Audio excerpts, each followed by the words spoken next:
नमस्कार दोस्तों, मैं हूँ रविकांत कुमार और मैं आपके लिए करंट अफ़ेयर का कोर्स लेकर आया हूँ। उससे पहले मैं आपको अपने बारे में थोड़ा-सा बेसिक बताता हूँ कि मेरा क्या परिचय है और आप मेरे पे क्यों ट्रस्ट करो। तो ये हूँ मैं रविकांत कुमार और मैं एक जर्नलिस्ट हूँ और मैंने आईएनसी से पढ़ाई किया है अपना और उसके बाद मैंने एनी न्यूज़ में एज़ अ जर्नलिस्ट काम किया। उसके बाद मैंने आपका दैनिक जागरण में भी काम किया है और अभी मैं काम ही कर रहा हूँ। लेकिन मैं आपको बता नहीं सकता हूँ कि किस संस्थान में काम कर रहा हूँ। तो ये कोर्स किनके लिए उपयोगी होगा? तो ये कोर्स हर उन छात्रों के लिए उपयोगी है जो झारखंड की तैयारी कर रहे हैं। ख़ास करके जो जेपीएससी की तैयारी कर रहे हैं या तो फिर जेएसएससी को जो टारगेट कर रहे हैं या झारखंड के किसी भी वन डे एग्ज़ामिनेशन की तैयारी कर रहे हैं, तो ये कोर्स आपके लिए है। मैं आपको इसमें डेली करंट अफेयर पढ़ाऊँगा और सवाल यहीं से फँसेंगे आप देखिएगा। तो चलिए शुरू करते हैं और आज का जो इम्पोर्टेंट क्वेश्चन है वो सबसे इम्पोर्टेंट क्वेश्चन कौन-सा है मैं वो आपके सामने लेकर आ रहा हूँ। तो सबसे इम्पोर्टेंट क्वेश्चन है आज का जो सबसे बड़ा करंट अफेयर है वो है सारंडा अभयारण्य के बारे में। तो सारंडा अभयारण्य जो है ये क्यों खबरों में बना हुआ है, क्या है इसकी कहानी मैं आपको बताता हूँ। तो सबसे पहले आपको ध्यान रखना है कि जो सारंडा अभयारण्य है ये कौन-सा जिले में पड़ता है? तो ये पश्चिमी सिंहभूम जिले में पड़ता है, ठीक है? यहाँ पे पश्चिमी में बड़ी की मात्रा छूट गई है, आप ध्यान रखिए। पश्चिमी सिंहभूम जिले में पड़ता है और पश्चिमी सिंहभूम जिला में एक वन है सारंडा वन, ठीक है? तो ये वन था, काफ़ी घना वन है ये और इस वन को अब कैबिनेट ने यह फैसला लिया है कि इस वन को वो अभयारण्य बनाएगा। इसका क्षेत्रफल कितना है? तो 314.68 वर्ग किलोमीटर का क्षेत्रफल है।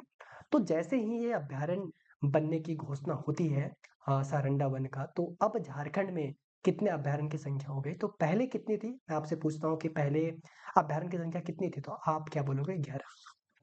लेकिन अभी जब ये घोषणा हो चुकी है सारंडा अभयारण्य बनाने की, तो अब हो गए हैं 12। तो झारखंड में अब कितने अभयारण्य हो गए हैं? तो 12 हो गए हैं। अब मैं आपसे कुछ सवाल पूछता हूँ, आप झारखंड की तैयारी कर रहे हैं तो आपको पता होगा कि जो 12 अभयारण्य अब हो गए हैं, उनमें से अगर मैं आपसे पूछूँ कि आप मुझे बताओ कि जो हरी पहाड़ी नामक जो झील है, ये झील है बेसिकली, ये कौन-सा अभयारण्य के अंतर्गत आता है? तो ये आता है आपका तोपचांची और जो कि तोपचांची अभयारण्य कहाँ पे है? तो तोपचांची हरि अभयारण्य जो आपका है, वो है धनबाद में। ये भी आपको ध्यान में रखना है, ठीक है? और धनबाद के अंदर ये हरी पहाड़ी नामक झील आता है। और मैं अगर अभयारण्य से एक इंटरेस्टिंग सवाल आपसे पूछता हूँ, देखते हैं कि आप कितने डेप्थ में पढ़ते हैं चीज़ों को। तो आप मुझे बताओ जो गौतम बुद्ध अभयारण्य है, जो कि कोडरमा जिले में आता है, तो ये जो कोडरमा जिले में गौतम बुद्ध अभयारण्य है, वो झारखंड के साथ-साथ बिहार राज्य में भी इसका फैलाव है। तो बिहार राज्य के कौन से जिले में भी इसका फैलाव है? तो इसका फैलाव है गया तक, ठीक है? ये ध्यान में आपको रखना है। और यहाँ पे मैं हाथी का ही क्यों पिक्चर लगाया हूँ क्योंकि हाथी जो है, ये झारखंड का राजकीय पशु है। आप मुझे बताओ कि हाथी जो है झारखंड के साथ-साथ और कौन-कौन से राज्य का राजकीय पशु है? तो हाथी 3 स्टेट का जो है वो स्टेट एनिमल्स है, आपका कर्नाटक का है, ठीक है? और दूसरा केरल का है और तीसरा झारखंड का है, ये ध्यान रखना है।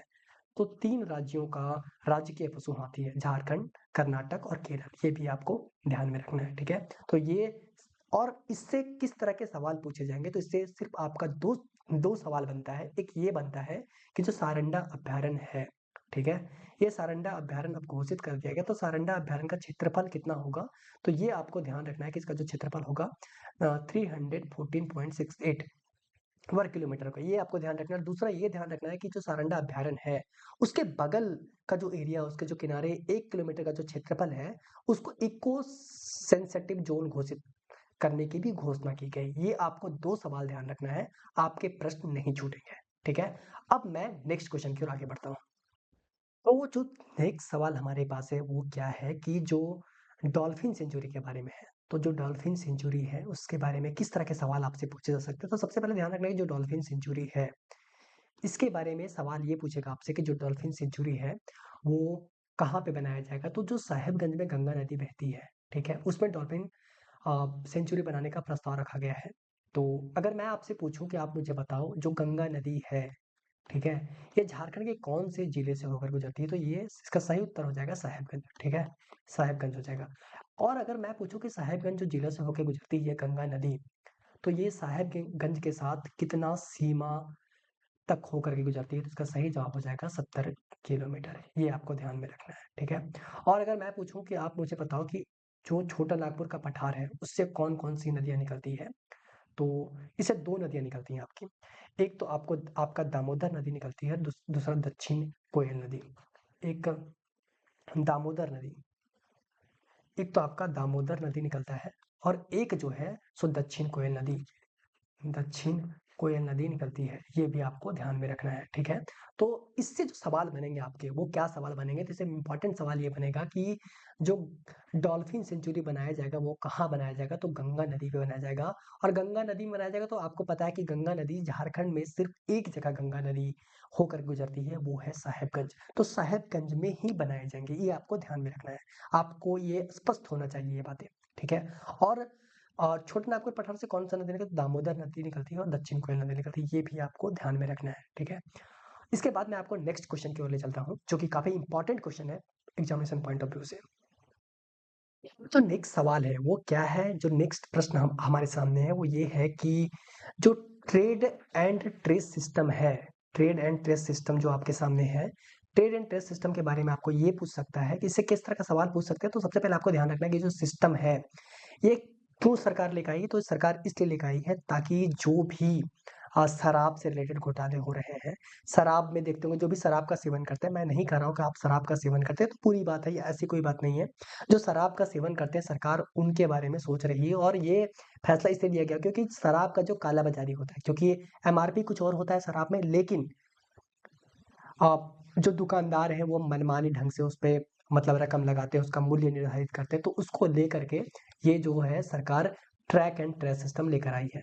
और ये ट्रैक एंड ट्रेस सिस्टम जो है, ये इसके पहले उत्तर प्रदेश, वेस्ट बंगाल और छत्तीसगढ़ में भी आ चुका है। तो सरकार वहाँ के तर्ज पे झारखंड में लाने का प्रयास कर रही है और ये इससे क्या होगा कि ये पता चलेगा कि कौन सा राज्य से शराब आया है, उसके बाद कौन सा जिला में गया और इसमें क्यूआर कोड दिया जाएगा, ठीक है? जिससे आप ये पता कर सको कि इसका प्राइस कितना है, ओके? तो ये आपको ध्यान में रखना है।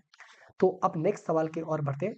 इम्पोर्टेंट इसमें क्या था? तो इम्पोर्टेंट यही है कि ट्रैक एंड ट्रेस सिस्टम सरकार लेकर आ रही है और इसके तहत क्या होगा कि जो शराब में कालाबाजारी हो रही थी, उस पे अब रोक लगाया जा सकेगा, लगाम कसा जा सकेगा। ये आपको ध्यान में रखना है। अब मैं आपको नेक्स्ट प्रश्न की ओर ले चलता हूँ और जो नेक्स्ट प्रश्न है बहुत इंपॉर्टेंट है और एग्जामिनेशन में 100% पूछे जाएंगे। हमारा नेक्स्ट सवाल है वो ये कौन सा सवाल है? तो ये सवाल है कि धरती आबा आदिवासी फिल्म महोत्सव, ठीक है? धरती आबा आदिवासी फिल्म महोत्सव कब से कब तक बनाया गया? तो ये 14 अक्टूबर से लेकर के आपका 16 अक्टूबर तक बनाया गया, यानी कि 3 दिवसीय, यानी कि 3 दिन तक ये बनाया जाएगा और इसमें 100 से अधिक फिल्मकार उपस्थित रहेंगे और 52 फिल्मों की प्रस्तुति की जाएगी। और अगर मैं आपसे पूछूं कि इसका उद्घाटन कौन किया था, तो ये इसका उद्घाटन चमरा लिंडा किए थे और चमरा लिंडा जो है सो कल्याण मंत्री है। और अभी पता है कि झारखंड में स्कॉलरशिप का क्या स्थिति है और अब क्या ही बोला जाए इसके बारे में। तो मैं आपसे अगर पूछूं कि आप मुझे बताओ कि जो धरती आबा है, आपको पता है धरती आबा, धरती बाबा भगवान बिरसा मुंडा को कहा जाता है और भगवान बिरसा मुंडा के जो प्रारंभिक शिक्षक के नाम अगर मैं आपसे पूछूं तो आप क्या कहोगे? तो इनके प्रारंभिक शिक्षक जो है वो है जयपाल नाग, जयपाल नाग। लेकिन अगर पूछा जाए कि जो बिरसा मुंडा है उनके धार्मिक गुरु का क्या नाम है, तो आनंद पांडे उनके धार्मिक गुरु का नाम है, ठीक है? ये आपको इसके साथ-साथ में ध्यान रखना है।